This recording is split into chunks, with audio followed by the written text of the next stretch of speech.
اجرای سرامیکاری شروع ردیف اول.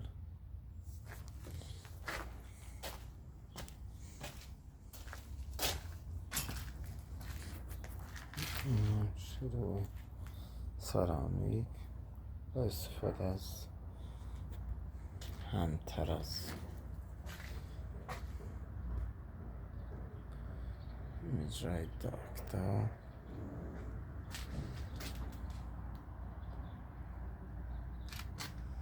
اینجا هم دیوارچینی هبلکس انجام شد، انجام دادیم. هم دیوارچینی هبلکس و اجرای فوم بتون برای اینکه سطحمون زیاد بالا نیاد و ملاتخورمون زیاد نشه. یه سطح یک نواختی داریم.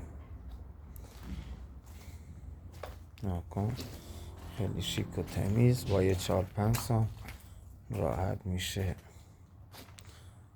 کار کرد. هبلکس ها این نبش ها همش تور گذاشته میشن که باز نشه. روی اینا همش تور کار میشه. اینجا هم تور کار میشه که بعدش گچکار روش کار کنه. تمام این نبش ها هم تور کار میشه.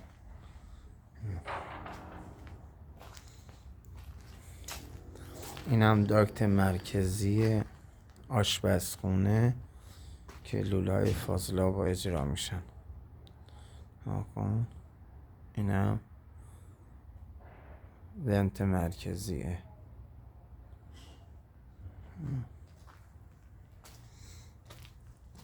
این آپارتمانه. این هم اجرای ردیف اولی کاشی سرویس به داشتی.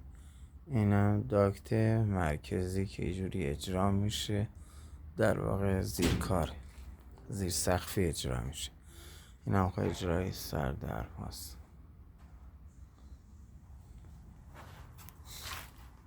این هم سنگ بغل پله که دوستان دارن انجامش میده.